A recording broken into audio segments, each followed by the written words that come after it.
નમસ્કાર વિદ્યાર્થી મિત્રો, સ્વાગત છે તમારી પોતાની યુટ્યુબ ચેનલ જયની શામાં. હું જયની. આજે ધોરણ 8માં લેવાતી NMMS એક્ઝામ એટલે કે નેશનલ મીન્સ કમ મેરિટ સ્કોલરશિપ યોજનાની અંદર આજે આપણે એક વિશેષ મોડલ પેપર તૈયાર કર્યો છે. આ મોડલ પેપર 1 છે જે મારા દ્વારા તૈયાર કરવામાં આવ્યો છે. આજે આપણે આ સંપૂર્ણ મોડલ પેપરની અહીંયા સોલ્યુશન મેળવશું અને ખૂબ જ સારી રીતે સરળ એવી સમજૂતી મેળવશું. ચાલો વિદ્યાર્થી મિત્રો શરૂ કરીએ. આ પહેલાં મેં દરેક ટોપિક વાઇઝ મેટ વિભાગના કેટલાક ચેપ્ટરો બનાવ્યા છે જે તમે મારી યુટ્યુબ ચેનલની અંદર સરળતાથી જોઈ શકશો. ચાલો હવે આપણે શરૂ કરીએ. મોડલ પેપર 1 નંબર 1 પ્રશ્ન નંબર 1. મિત્રો, જે પેપર તમારી NMMS એક્ઝામની અંદર પૂછાય છે એવા જ પ્રકારનું પેપર, એવા જ પ્રકારનું માળખાગત મેં અહીંયા પેપર બનાવ્યું છે. નંબર 1 શ્રેણી પૂર્ણ કરો. 1, 4, 27, 16, 125. વિદ્યાર્થી મિત્રો, અહીંયા શ્રેણી પૂર્ણ કરવાની છે.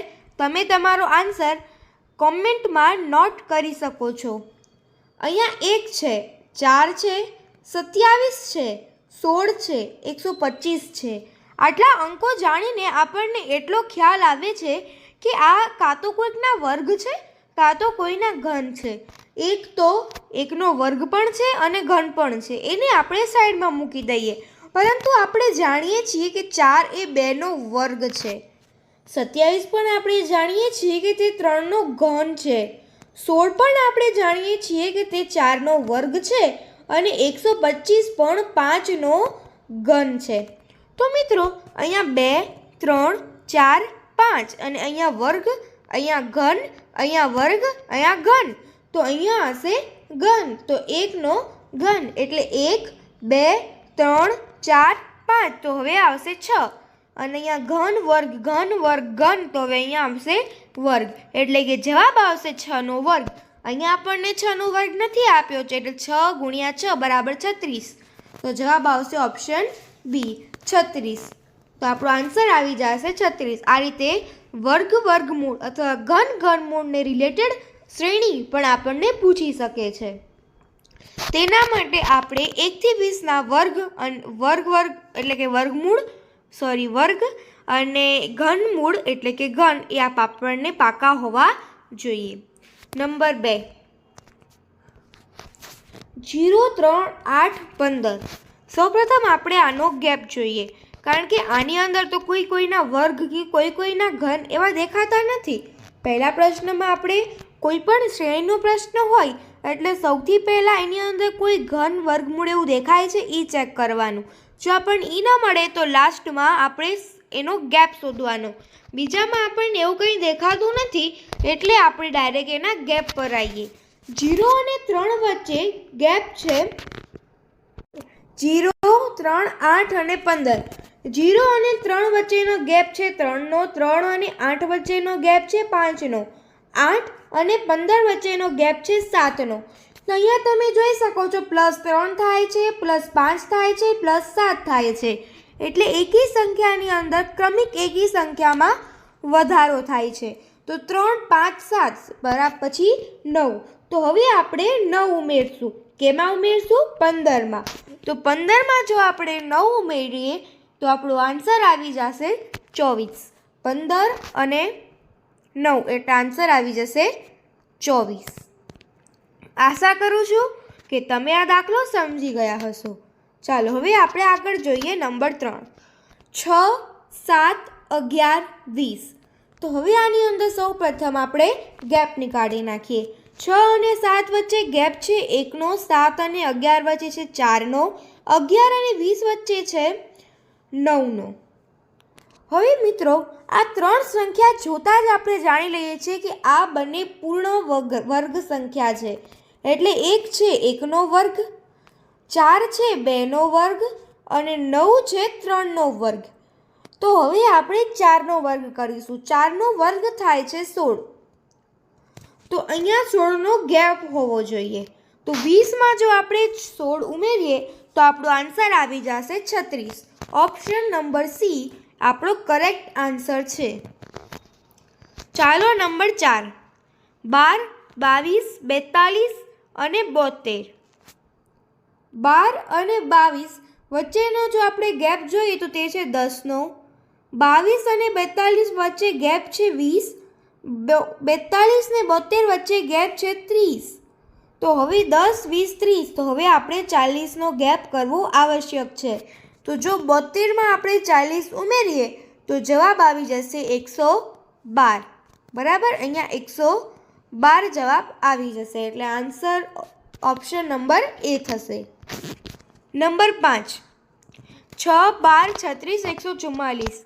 આવા પ્રકારના પ્રશ્નોની અંદર જ્યારે તમને કોઈકના ગુણક દેખાય, એટલે કે 6નો ગુણક 12 દેખાય છે, બરાબર, અને અહીંયા 12નો ગુણક 36 દેખાય છે ને અહીંયા 144 36નો ગુણક દેખાય છે. તો વિદ્યાર્થી મિત્રો, આ પેટર્નને જરીક ધ્યાનમાં લઈએ. 6 ગુણ્યા 2 બરાબર 12, આપણને 12 મળી જાય છે.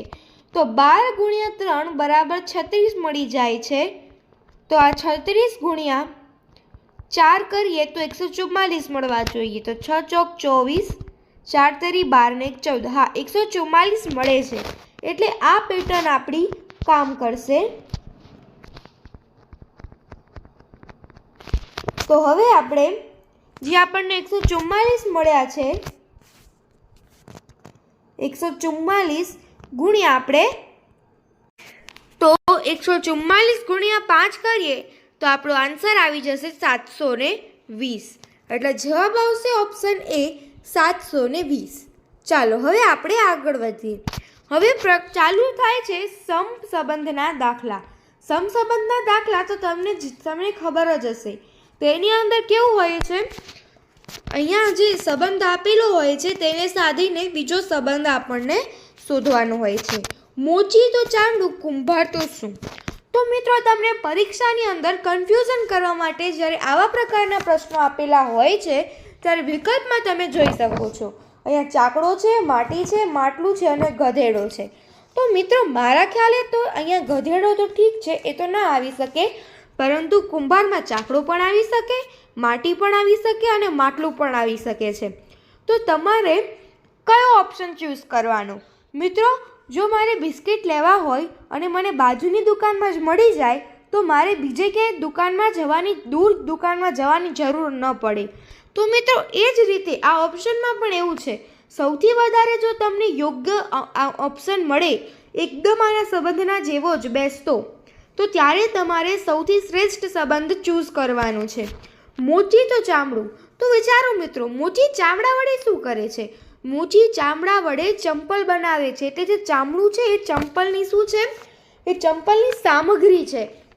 તો કુંભાર ચાકડો છે, પણ ચાકડો એ સામગ્રી નથી, ચાકડો એ સાધન છે, બરાબર. સામગ્રી એટલે કે કોઈ વસ્તુ જેનાથી બની હોય, સાધન એટલે કે જેનાથી બનાવાઈ હોય.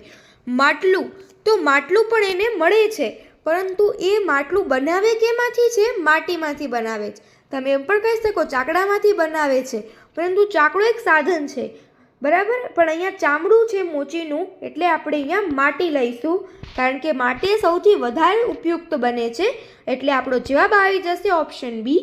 તો મિત્રો, આ ચેપ્ટરમાં નહીં, બીજા કોઈ પણ ચેપ્ટરમાં જ્યારે આવા પ્રકારનો પ્રશ્ન પૂછાય અને વિકલ્પો આપણને ગૂંચવાડવાની કોશિશ કરે ત્યારે તમારે સૌથી નજીકનો જે ઓપ્શન છે એને ચૂઝ કરવાનો છે. અહીંયા સંબંધ સૌથી સારો મને શ્રેષ્ઠ માટીમાં દેખાય છે, આથી હું જવાબ કરીશ ઓપ્શન બી, માટી. ચાલો હવે આપણે આગળ વધીએ. નંબર 7, મૂળભૂત હક 6 અને મૂળભૂત ફરજો. તો મિત્રો, સમસંબંધના દાખલાઓ માટે આપણને થોડું જીકે આપવાની જરૂર છે. જીકે. તો મૂળભૂત હકો જો 6 છે તો મૂળભૂત ફરજો કેટલી છે? તો મિત્રો, તમારે યાદ રાખવાની છે, મૂળભૂત હક તો 6 જ છે, પરંતુ મૂળભૂત ફરજો છે 11. અહીંયા અગરિયા લખ્યું છે, તમારે 11 સમજવાનું છે. જવાબ આવી જશે ઓપ્શન સી, 11. મૂળભૂત ફરજો 11 છે. ફોટોફોબિયા બરાબર પ્રકાશનો ડર, હાઇડ્રોફોબિયા બરાબર ખાલી જગ્યા. ફોબિયા એટલે થાય ડર અને ફોટો એટલે એ રિલેટેડ છે પ્રકાશથી. તો ફોબિયા એટલે ડર આવી જશે અને અહીંયા હાઇડ્રો રિલેટેડ છે પાણીથી, તો અહીંયા આપણે આન્સર આવી જશે સી. સી બરાબર, પાણીનો ડર, હાઇડ્રોફોબિયા. ચલો નંબર 9, સુથાર તો ફારસી, લુહાર. તો સુથારનું સાધન છે, સુથારનું ઓજાર છે કે ફારસી? તો લુહારનું ઓજાર તો ઝાડ નથી, ચોક નથી, નકલી નથી, જવાબ આવશે ધમણ. ધમણ એ લુહારનું ઓજાર છે. નંબર 10, અંતર ટુ મીટર એટલે કે અંતરને માપવા માટે મને મીટરની જરૂર પડે, તો તાપમાનને માપવા માટે કિમી, ના એ તો અંતરનું છે. લીટર એ પણ જથ્થાનું છે. ન્યૂટન છે બળનું એકમ, અને તો જવાબ આવી જશે સેલ્સિયસ. આપણે તાપમાન માપીએ જ છીએ કે 100 સેલ્સિયસે પાણી ઉકળે છે, તો આ આપણે સેલ્સિયસ એ શું માપ્યું? તાપમાન માપ્યું પાણીનું, બરાબર. ચાલો હવે તો જવાબ આવી જશે ઓપ્શન ડી. આગળ વધીએ. નંબર 11, આપેલ 4 વિકલ્પો પૈકી એક જુદો વિકલ્પ વર્ગીકૃત છે, જેને ઓળખો. બરાબર, હવે આપણે આ ચેપ્ટર આવી ગયો વર્ગીકરણનો, એટલે કે હવે આની અંદર આપણે કરવાનું છે વર્ગીકરણ. હવે આપણને 4 ઓપ્શન આપેલા છે. એ 4 ઓપ્શનમાંથી કોઈ એક ઓપ્શન એવો છે કે જે અન્ય 3થી જુદો છે, જેને આપણે શોધવાનું છે. તો પેલો છે મારુતિ, હુન્ડાઈ, ટાટા, રિલાયન્સ. જવાબ આવી જશે રિલાયન્સ. શું કામ? મારુતિ એ કાર માટેની છે, હુન્ડાઈ એ પણ કાર માટેની છે, ટાટા એટલે કે વાહનો માટે, બરાબર, વાહનો માટેની છે, અને રિલાયન્સ એ વાહનો માટેની નથી. એ આ ત્રણેય વાહનો માટે પ્રખ્યાત છે, જ્યારે રિલાયન્સ મેઇનલી વાહનો માટે પ્રખ્યાત નથી. ચલો નંબર 12, ઘઉં, બાજરો, ચોખા, મગ. તો મિત્રો આને જોતા જ ખબર પડી જશે, જવાબ આવશે ઓપ્શન ડી મગ, કારણ કે ઘઉં, બાજરો અને ચોખા એ ત્રણે છે અનાજ છે, બરાબર. આ ત્રણે કેવા છે? અનાજ છે. તો અલગ કયો પડે છે? કઠોળ, જે છે મગ. ચાલો આગળ વધીએ. નંબર 13, બટાકા, ટમેટા, મૂળો, ગાજર. બટાકા ઉગે જમીનમાં, મૂળો ઉગે જમીનમાં, ગાજર ઉગે જમીનમાં, પરંતુ ટમેટા ઉગે છોડમાં, તો અલગ પડે છે ટમેટા. Number 14, Russia, France, Germany, London. Russia એક દેશ છે, ફ્રાન્સ એક દેશ છે, જર્મની એક દેશ છે, જ્યારે લંડન એક દેશ નથી, એ એક દેશનું શહેર છે. એટલે આપણો આન્સર આવી જશે option D. Number 15, Pune, Rajkot, Ahmedabad, Vadodara. જવાબ આવી જશે ઓપ્શન એ પુણે, કારણ કે રાજકોટ ગુજરાતમાં આવેલું છે, અમદાવાદ ગુજરાતમાં આવેલું છે, વડોદરા ગુજરાતમાં આવેલું છે, જ્યારે પુણે એ આવેલું છે મહારાષ્ટ્રમાં. નંબર 16, તાર્કિક ક્રમ મુજબ ગોઠવો. તો મિત્રો આની અંદર તાર્કિક ક્રમમાં ગોઠવવાનું છે, જેની અંદર શું હોય છે? તો આ વિભાગના પ્રશ્નોમાં અમુક શબ્દો આપેલા હોય છે. આ શબ્દોને તેમના કદના ક્રમ, પ્રક્રિયા થવાનો ક્રમ અથવા બનાવટનો ક્રમ વગેરે જેવા લક્ષણોને ધ્યાનમાં લઈને ગોઠવણી કરવાની હોય છે, બરાબર. તો આ રીતે કરવાનું હોય છે. ચાલો હવે આપણે અહીંયા જોઈએ કાન, નાક, હાડકાઓ, વાળ અને આંગળીઓ. તો મિત્રો આની અંદર સૌથી પહેલાં આવશે નાક, પછી આવશે કાન. નાક, કાન તમારા અંગોને તમે જોતા જજો એ રીતે. પછી આવશે આંગળીઓ, પછી આપણી આંગળીઓ આવે, પછી આવશે હાડકાઓ અને પછી આવશે વાળ. તો આ રીતે વિદ્યાર્થી મિત્રો આપણો જવાબ આવી જશે ઓપ્શન બી, બરાબર. હવે આપણે આગળ વધીએ. નંબર 17, તો મિત્રો નંબર 17મો તમારે હોમવર્કમાં કરવાનો છે 17માનો જવાબ, જેની અંદર તમારે PM AM બરાબર આપેલા છે સમય. તો સૌથી પહેલાં તમને ખબર છે AM વાળા આવી જશે, તેને ગોઠવી નાખજો, પછી PM વાળા આવશે, કારણ કે આપણે એને ચડતા ક્રમમાં ગોઠવવાના છે, બરાબર. તો તમે કરી નાખજો એવી હું આશા કરું છું. નંબર 18, કોમેન્ટમાં જરૂરથી 17મો દાખલાનો આન્સર આપજો. જો તમે આન્સર આપશો તો અહીંયાથી મને મોટિવેશન મળશે કે ના મારા વિડીયોના આન્સર મળે છે, બરાબર, અને થોડું વધારે રસ જાગશે તમારા વિડીયો માટે. નંબર 18, વાવવું, નીંદવું, ખેડવું, લણવું, ઉગવું. તો મિત્રો આ શું છે? ખેત પદ્ધતિઓ છે. તો ખેત પદ્ધતિઓને જો આપણે ક્રમમાં ગોઠવીએ તો જવાબ આવશે, સૌથી પહેલાં આપણે કરીએ છીએ આપણે ખેડીએ છીએ, એટલે નંબર 3 પછી ખેડ્યા પછી આપણે વાવીએ છીએ, બરાબર. પછી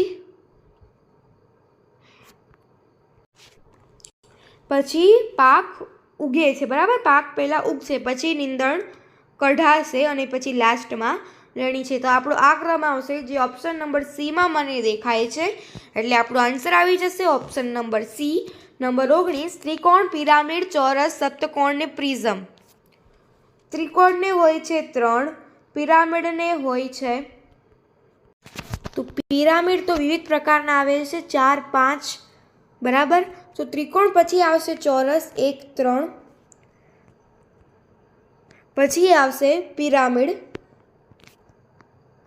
અને પછી આવશે પ્રિઝમ અને પછી આવશે સપ્તકોણ, બરાબર. આ હશે 5 ખૂણાવાળું, આ હશે 6 ખૂણાવાળું, બરાબર.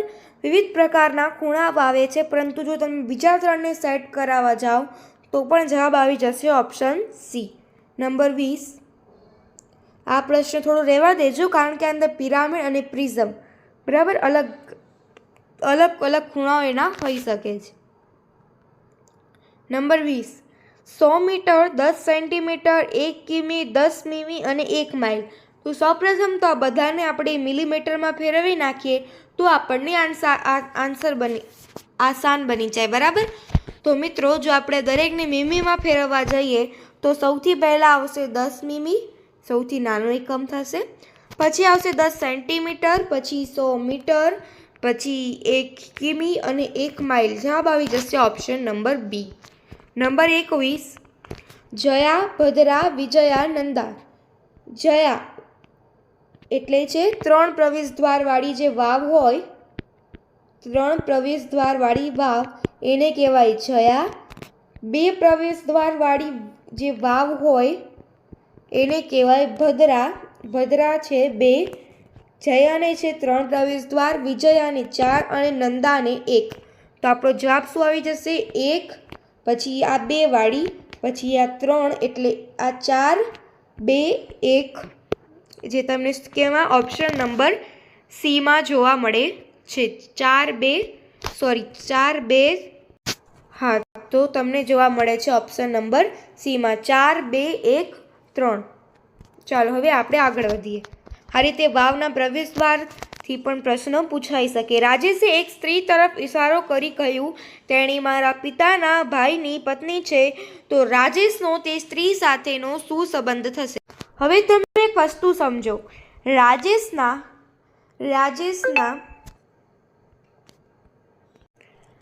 પિતાના ભાઈની પત્ની, પિતાના ભાઈ એટલે રાજેશના કાકા થશે, બરાબર. પિતાના ભાઈ એટલે રાજેશના કાકા અને રાજેશના પિતાના ભાઈની પત્ની એટલે રાજેશની કાકી થશે. તો આપણે ડાયરેક્ટલી જવાબ આપી દઈએ ઓપ્શન નંબર સી. તમે સમજી ગયા હશો. જુઓ, રાજેશ એક સ્ત્રી તરફ ઇશારો કર્યો કે તેઓડી મારા પિતાના ભાઈની પત્ની. પિતાના ભાઈ એટલે કાકા, કાકાની પત્ની એટલે કાકી, એટલે જવાબ આવી જશે ઓપ્શન નંબર સી. નંબર 23, ભર્ગવ એ દર્શનનો ભાઈ છે. આ ભર્ગવ એ દર્શનનો ભાઈ છે તથા હાર્દિક એ દર્શનનો પુત્ર છે. તો હાર્દિકનો ભાર્ગવ સાથેનો સંબંધ શું થાય? તો હાર્દિક છે દર્શનનો પુત્ર છે, તેથી તેના પિતાના ભાઈ તેના કાકા થાય, બરાબર. એટલી વસ્તુ આપણી ક્લિયર છે કે જો હાર્દિક દર્શનનો પુત્ર હોય, આ દર્શનનો પુત્ર હોય, તો આ જે ભર્ગવ છે એના શું થઈ જશે? કાકા થઈ જશે. એટલે અહીંયા ભર્ગવ છે એ એના કાકા થશે. એટલે જવાબ આવી જશે ઓપ્શન એ. આશા કરું છું કે તમે સમજ પડી ગઈ હશે.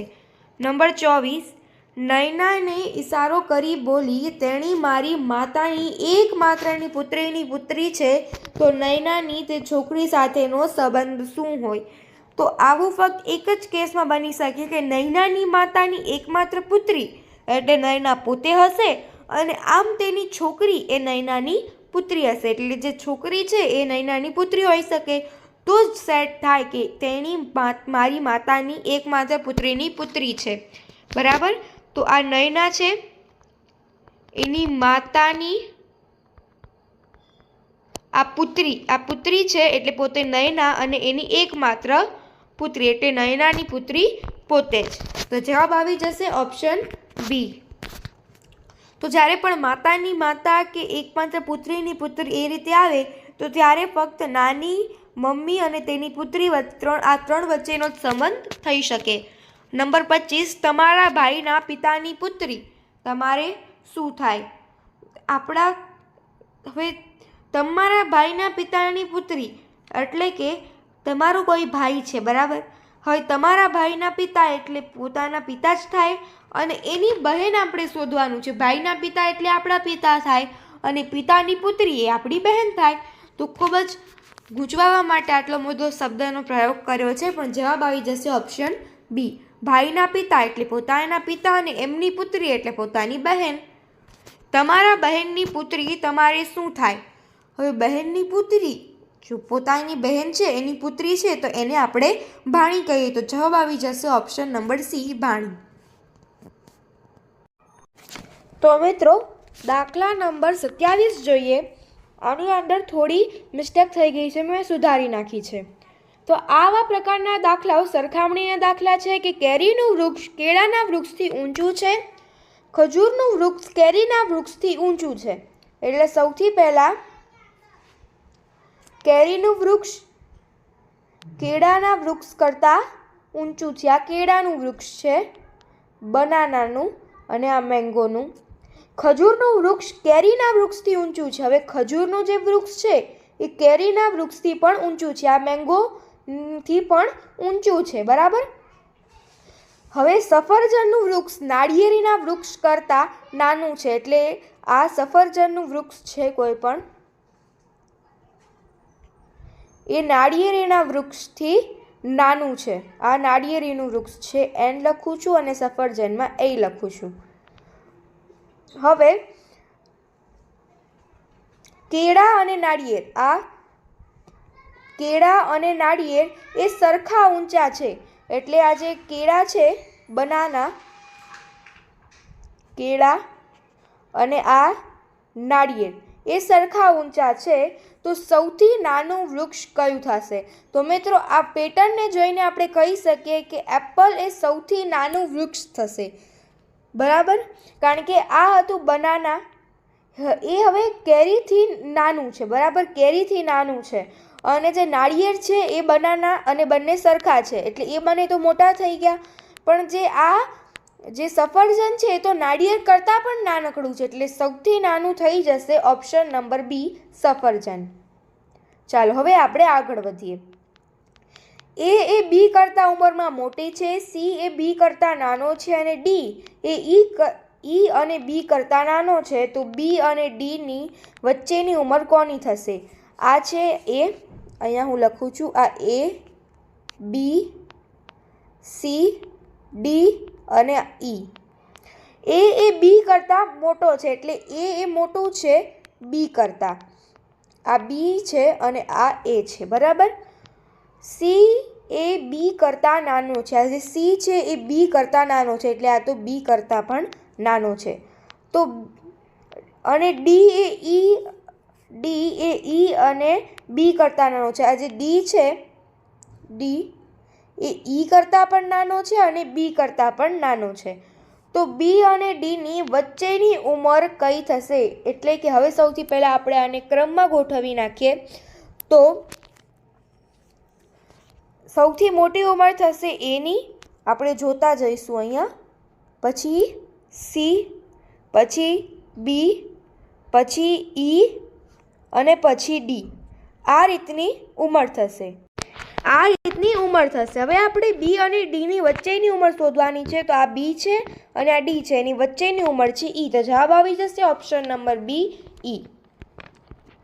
નંબર 29, રોહિતની ઊંચાઈ કૃણાલ કરતાં વધુ તથા સંતોષ કરતાં ઓછી છે. પ્રવીણની ઊંચાઈ સૌથી વધુ છે. તુષારની ઊંચાઈ સંતોષ કરતાં વધુ છે. તો કોણ સૌથી વધુ ઊંચાઈ ધરાવતું હશે? તો મિત્રો આની અંદર આપણે જોઈએ, રોહિતની ઊંચાઈ કૃણાલ કરતાં વધુ તથા સંતોષ કરતાં ઓછી છે એટલે આ રોહિત છે આ રોહિત,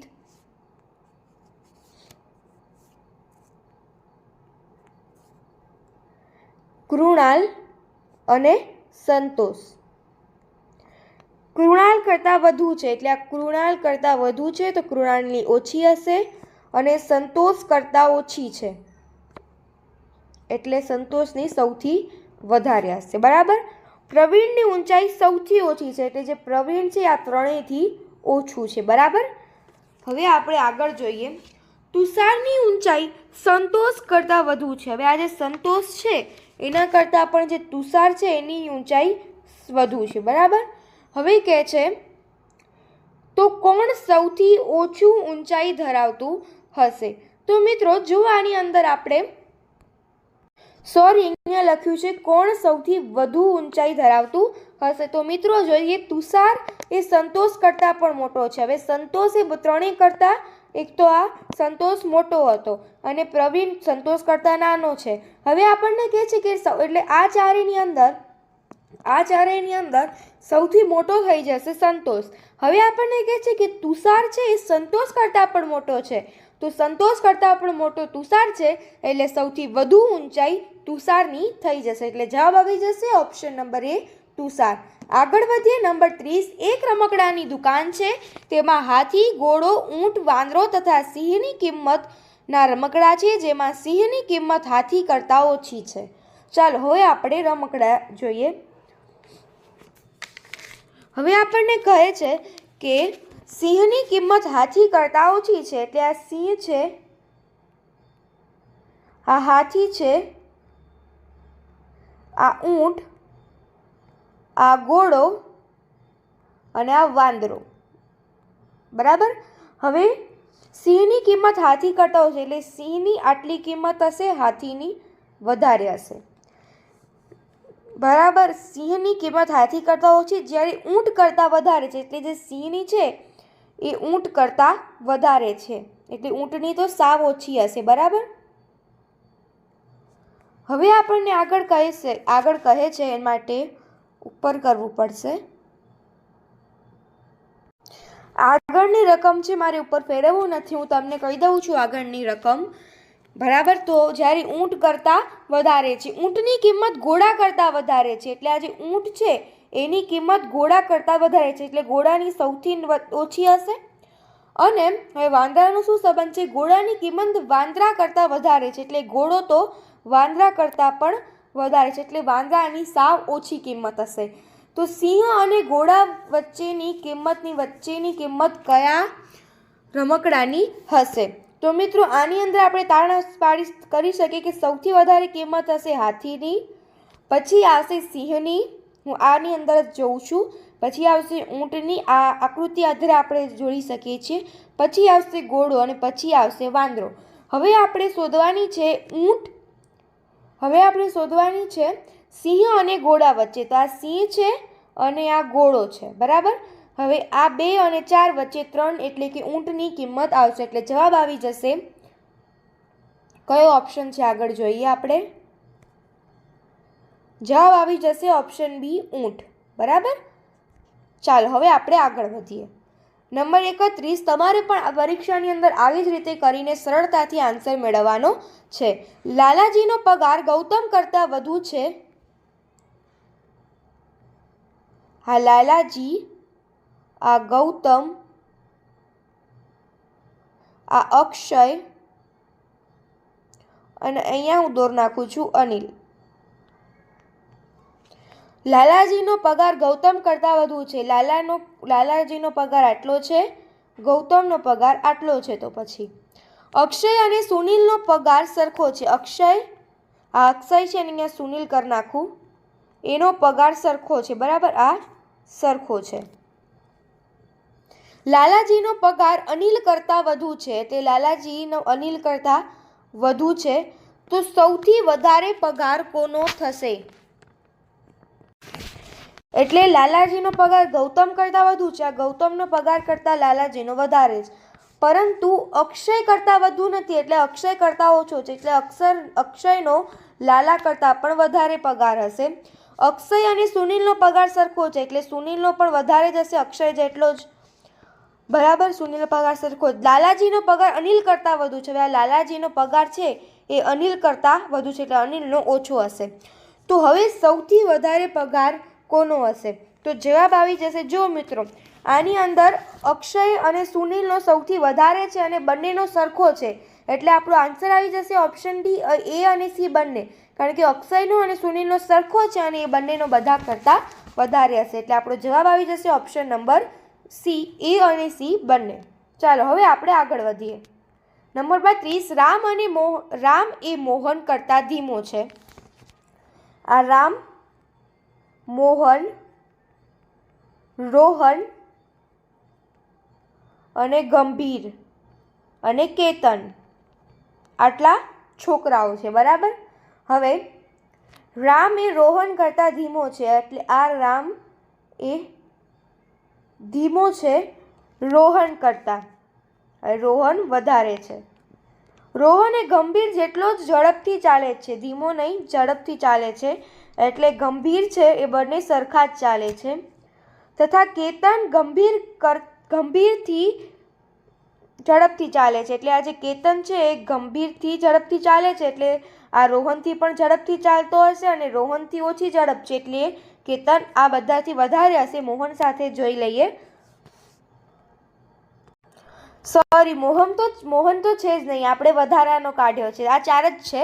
તો હવે આપણને મળી ગયો સૌથી ઓછો થશે રામ. એક મિનિટ. સૌથી ઓછો થશે રામ, પછી આ બંને સરખા ચાલે છે અને આ બંને કેતન. તો સૌથી ઝડપથી કોણ ચાલે છે? કેતન ચાલે છે. ચલો જોઈ લે આપણો આન્સર કયા ઓપ્શનમાં છે. જવાબ આવશે ઓપ્શન સી, કેતન. બરાબર, કેતન સૌથી ઝડપથી છે. આપણે મોહનને નવો અવતાર આપ્યો હતો. બરાબર, મોહન તો હતો જ નહીં પ્રશ્નમાં. એ, બી, સી અને ડી 4 મિત્રોએ પોતાનું વજન કરાવ્યું જેમાં એ કરતાં બી ભારે છે, સી કરતાં ડી ભારે છે, બી કરતાં સી ભારે છે. તો સૌથી ઓછું વજન કોનું હશે? આ છે એ, બી, સી, ડી. હવે એ કરતાં બી ભારે છે એટલે એનું ઓછું છે, બીનું વધારે વજન છે. સી કરતાં ડી ભારે છે એટલે આ જે ડી છે એ ભારે છે, સી ઓછો છે. બી કરતાં સી ભારે છે એટલે આ જે બી છે એના કરતાં સી વધારે ભારે છે અને ડી તો સી કરતાં પણ વધારે ભારે હતો. તો હવે આપણો બની ગયો સૌથી મોટો થઈ જશે ડી, એનથી નાનું સી, એનથી નાનો બી અને એનથી નાનો એ. તો સૌથી ઓછું વજન કોનું થઈ જશે? એ. ઓપ્શન નંબર એ, એનું વજન સૌથી ઓછું હશે. નંબર 34, એક હરોળમાં તમારો બંને બાજુથી 5મો ક્રમ છે તો હરોળમાં કુલ કેટલા વિદ્યાર્થીઓ હશે? આ પદાનુક્રમથી રિલેટેડ પ્રશ્નો છે. મિત્રો, હમણાં આપણે મોડલ પેપર સોલ્વ કરીએ છીએ, તમે સૌ જાણો છો. આ મોડલ પેપર નંબર 1 છે. આની પહેલાં આપણે મેટ વિભાગના વિવિધ પાઠો આપણે સોલ્વ કર્યા હતા. એની અંદર આપણે પદાનુક્રમ ચેપ્ટરને ખાસ મહત્ત્વ આપ્યું હતું. પદાનુક્રમના અગાઉના વર્ષના પ્રશ્નોને પણ અલગથી સોલ્વ કર્યા હતા. તેની સમજૂતી પણ, થિયરી પણ અલગથી કરી હતી. પ્રેક્ટિસ ક્વેશ્ચન પણ ઘણા બધા કર્યા હતા. તો આ ચેપ્ટરની અંદર જેટલા પણ વિવિધ ટાઈપ આવે છે તે આપણે બધા શીખ્યા હતા અને સરળતા ખાતર સૂત્રોથી આપણે શીખ્યા હતા. તો આની અંદર આપણે ખૂબ જ સરળતાથી 1 સેકન્ડમાં જવાબ લાવી દઈશું સૂત્રોની મદદથી. કદાચ તમને આ સૂત્રોમાં અને એમાં ખબર ન પડે તો તમે મારી યુટ્યુબ ચેનલની NMMS પ્લેલિસ્ટમાં જઈને, મારી યુટ્યુબ ચેનલ છે જૈનિશા, તેની NMMS પ્લેલિસ્ટમાં જઈને તમે પદાનુક્રમથી રિલેટેડ બધા ચેપ્ટરના થિયરી અને પ્રેક્ટિસ ક્વેશ્ચન ને બધું મેળવી શકો છો અને ઝડપથી દરેક ચેપ્ટર જોઈ લેજો. એક હરોળમાં તમારો બંને બાજુથી 5મો ક્રમ છે તો હરોળમાં કુલ કેટલા વિદ્યાર્થીઓ હશે? ચાલો સોલ્વ કરીએ. તો આપણો સૂત્ર હતો જ્યારે ડાબી અને જમણી બાજુથી આપેલો હોય અને 1 શોધવાનું હોય તો આપણે શું કરતા હતા? ડાબી બાજુથી 5 વત્તા જમણી બાજુથી 5 માઇનસ 1 બરાબર 10 માઇનસ 1 બરાબર 9. જવાબ આવી જશે ઓપ્શન નંબર એ, 9. આ કઈ રીતે આવ્યું છે? લોજિકલી પણ મેં તમને વિડીયોની અંદર ડિટેલમાં સમજાવ્યો છે. આ મોડલ પેપર છે, આથી તમે વિડીયો ખૂબ સારી સમજૂતી, વિસ્તૃત સમજૂતી માટે જોઈ શકો છો. નંબર 35, એક વર્ગમાં અનિલનો ક્રમ આગળથી 14મો છે, પાછળથી 41મો છે તો આ વર્ગમાં કુલ કેટલા વિદ્યાર્થીઓ હશે? વળી સેમ થિંગ, 14 વત્તા 41 માઇનસ 1 બરાબર 14 વત્તા 41 કેટલા થાય? હાલો જલ્દી કરો. તો 14 વત્તા 41 થશે 55 માઇનસ 1 બરાબર 54. જવાબ આવી જશે ઓપ્શન નંબર એ, 54.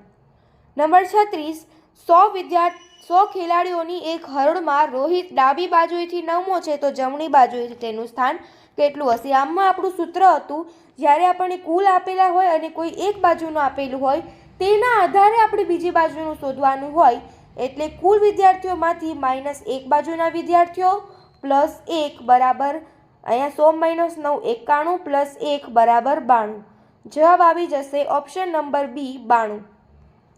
ચાલો હવે આપણે આગળ કરીએ. નંબર 37 એક હરોળમાં નિખિલનો ક્રમ બંને છેડેથી 15મો હોય તો હરોળમાં કુલ કેટલા વિદ્યાર્થીઓ હશે? આપણે ડાયરેક્ટ કરી નાખો. બંને બાજુથી 15 એ 15 + 15 કુલ વિદ્યાર્થીઓ શોધવાના છે. બરાબર, હવે તમને સૂત્રો યાદ રહી જવા જોઈએ.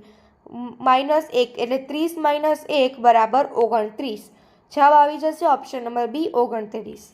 નંબર 38 એક હરોળમાં હસમુખનું સ્થાન ડાબી બાજુએથી 20મું છે, તે જ હરોળમાં રાહુલનું સ્થાન જમણી બાજુથી 25મું છે. તે બંને વચ્ચે 3 વ્યક્તિઓ બેસેલ છે તો હરોળમાં કુલ કેટલા વ્યક્તિઓ હશે? તો જ્યારે પણ આપણને આવા પ્રકારનું પૂછાય ત્યારે કુલ વિદ્યાર્થીઓ શોધવા માટે ડાબી બાજુનો ક્રમ વત્તા જમણી બાજુનો ક્રમ વત્તા મધ્યમાં ક્રમ, તો આપણે કરીએ છીએ 20 + 25 + 3. આપણે આ પણ સૂત્ર આધારે કરીએ છીએ. તો જવાબ આવી જશે 20 ને 25 45, 45 ને 3 48. જવાબ આવી જશે ઓપ્શન નંબર સી 48. આગળ વધીએ. નંબર 39 એક હરોળમાં નિલેશનું સ્થાન ડાબી બાજુએથી 25મું છે, એકતાનું જમણી બાજુથી 31મું છે અને એકતા એ બંને વચ્ચે 7 વિદ્યાર્થીઓ છે. તો હરોળમાં કુલ કેટલા વિદ્યાર્થીઓ હશે? 25 + 31 કુલ વિદ્યાર્થીઓ બરાબર ડાબી બાજુનું સ્થાન, જમણી બાજુનું સ્થાન વત્તા મધ્યના બાળકો. તો 25 + 31 કરીએ તો આપણને જવાબ મળી જશે 56 + 7 બરાબર 63. બરાબર 63 થશે. જવાબ આવી જશે ઓપ્શન નંબર સી 63. હવે આગળ વધીએ. નંબર 40 જો ડી બરાબર 6, જી બરાબર 7, ઓ બરાબર 2 હોય તો ડીઓજી બરાબર કેટલા? કોડિંગ ડીકોડિંગના ક્વેશ્ચન છે. આ પ્રશ્નોની અંદર સિમ્પલ પણ પૂછાય છે, અઘરા પણ પૂછાય છે. આપણે જોઈ લઈએ આપણો પ્રશ્ન કેવો છે. ખૂબ જ સિમ્પલ છે. ડી બરાબર 6 છે, ઓ બરાબર 2 છે, જી બરાબર 7 છે તો 627 આપણો જવાબ આવી જશે. ખૂબ જ સિમ્પલ છે ઓપ્શન નંબર સી. પરંતુ આ પ્રશ્નો મેં નથી મૂક્યા, એનએમએમએસ એક્ઝામની અંદર પ્રીવિયસ યરની અંદર આવા પ્રશ્નો પૂછાયેલા છે. બરાબર, તમને એમ થાય આટલા સહેલા પ્રશ્નો, પણ આ પ્રશ્નો આગલા વર્ષના પેપરમાં પૂછાયેલા છે, એટલે આવા પ્રકારના પ્રશ્નો મેં મૂક્યા છે. નંબર 41 નીચે આપેલ પ્રશ્નોમાં ગુજરાતી મૂળાક્ષરોનું અંકમાં દર્શાવીને સાચા વિકલ્પ જવાબ આપો. આપણને અંક આપેલા છે. રનો 2 છે, પછી આ ઘ છે. બરાબર, ઘનો 4 છે, ડનો 5 છે, વનો 8 છે અને 9નો ન છે. હવે આવા પ્રકારના પ્રશ્નો પૂછાય છે એક્ઝામની અંદર, જેની અંદર આપણે અંકોને મૂળાક્ષર સાથે જોડીને આન્સર આપવાનો હોય છે. જુઓ અહીંયા વડનગર, તો વ બરાબર કેટલા આપ્યા છે? 8. ડ બરાબર કેટલા છે? 5. ન બરાબર 9, ઘ બરાબર 4 અને ર બરાબર 2. 8, 5, 9, 4, 2. આવા પ્રકારનો આન્સર તમને ક્યાં જોવા મળે છે? 8, 5, 9, 4, 2. આપણને ઓપ્શન નંબર સી બરાબર સીમાં જ મળે છે ને? હા, આપણને સીમાં મળે છે 8, 5, 9, 4, 2 એટલે જવાબ આવી જશે ઓપ્શન નંબર સી. આગળ નગ વત્તા વડ. ચલો નગ એટલે ન બરાબર કેટલા હતા જોઈ લઈએ. નગ વત્તા વડ છે. બરાબર, નગ એટલે 9, 4 અને વડ એટલે 8, 5. સરવાળો કરવાનો તો 5, 4, 9, 9, 8, 17 એટલે 179 જવાબ આવશે, જે છે આપણા ઓપ્શન નંબર એમાં. નંબર 43 નગર વત્તા ડ. નગર એટલે થશે 9, 4, 2 942 ગુણ્યા ડ તો એટલે 5. 942 ગુણ્યા 5, 942 ગુણ્યા 5 કરી નાખીએ. 10, 5 ચોક 20, 21, 9 50 45, 46 47, 4710 આપણો આન્સર આવશે. ઓપ્શન નંબર ડીમાં છે. આગળ નંબર 44, ડગર અને નગર વચ્ચેનો સંબંધ જણાવો. ડગર છે 5 ગ 4 2 ડગર અને નગર છે 9 4 2. તો મોટી સંખ્યા છે આ નગરવાળી, બરાબર. તો નગરવાળી સંખ્યા મોટી થઈ જશે એટલે જવાબ આવી જશે ઓપ્શન નંબર સી. 45મો છે વિદ્યાર્થી મિત્રો, ડ ગુણ્યા ન કરવાના છે.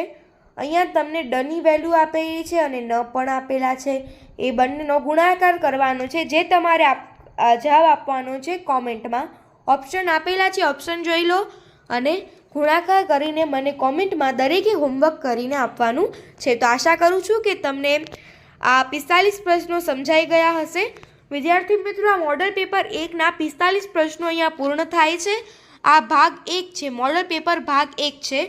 તો આપણે ભાગ 1ની અંદર ફક્ત 45 પ્રશ્નો કરશું. આના પછીનો ભાગ મોડલ પેપર 1નો ભાગ નંબર 2 હશે, જેમાં આપણે મેટ વિભાગના જે 45 પ્રશ્નો બચ્યા છે તેને આપણે સોલ્વ કરશું. આજે આપણે આટલું જ રાખીએ, 45 પ્રશ્નો રાખીએ. 45 પ્રશ્નોમાંથી તમે કેટલા પ્રશ્નો સાચા કર્યા છે, તમે કેટલા પ્રશ્નો કરી શકો છો, એ તમારે જોવાનું છે. જો કે મોડલ પેપર હોય જ એના માટે કે આપણી કચાસ કયા ચેપ્ટરમાં રહી છે તે જોઈ લેવાના, અને તમને જે ચેપ્ટર ઓછો ફાવતો હોય એ દરેકે દરેક ચેપ્ટર આપણી ચેનલ પર અપલોડેડ થયેલા છે, જે તમારે જોઈ લેવાના છે, જે તમને ન આવડતું હોય એ ચેપ્ટર. તો અહીંયા 45 પ્રશ્નો સમજાઈ ગયા હશે, આશા કરું છું એવી. અને આ છેલ્લો લાસ્ટ પ્રશ્ન ખૂબ જ સહેલો છે, જે તમારે કોમેન્ટ સેક્શનમાં જવાબ આપવાનો છે. તો મિત્રો, હવે અહીંયા હું આ વિડીયોને વિરામ આપું છું. હવે વળી મળીશું આપણે બીજા 45 પ્રશ્નો સાથે. ચાલો, જો તમને વિડીયો ગમ્યો હોય તો લાઈક, શેર અને ચેનલને સબસ્ક્રાઈબ જરૂરથી કરજો. Thank you.